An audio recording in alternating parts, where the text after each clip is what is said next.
ஹாய்ங்க, இன்னைக்கு கரிசலாங்கண்ணி இலை வச்சு தாங்க எண்ணெய் காய்ச்ச போகிறேன். ஆமாங்க, கரிசலாங்கண்ணி எண்ணெய் நம்ம ரெகுலராக யூஸ் பண்ணும்போது நம்ம ஸ்கேல்ஃபில் இருக்க ஒயிட் ஹேர் பிளாக்காக மாறதுக்கு ரொம்பவே யூஸ்ஃபுல்லாக இருக்கும்.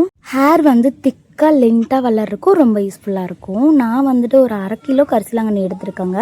1/2 லிட்டர் எண்ணெய் நம்ம மிக்சியில் போட்டு பேஸ்ட் பண்ணும்போது கரெக்டாக இருக்கும்.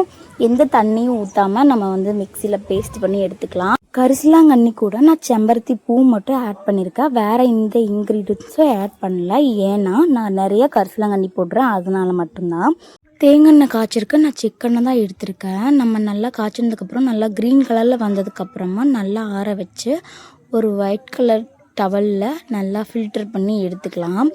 எண்ணெய் நம்ம அப்ளை பண்ணிகிட்டே வரும்போது நல்லாவே ரிசல்ட் இருக்கும். மறக்காமல் ட்ரை பண்ணி பாருங்கள். ஓகே, நம்மளோட சேனல் உங்களுக்கு பிடிச்சிருந்தா மறக்காமல் சப்ஸ்கிரைப் பண்ணி ஃபாலோ பண்ணி வச்சுக்கோங்க. ஓகே, பாய்ங்க. நெக்ஸ்ட் ஒரு நல்ல வீடியோவில் பார்க்கலாம். பாய்.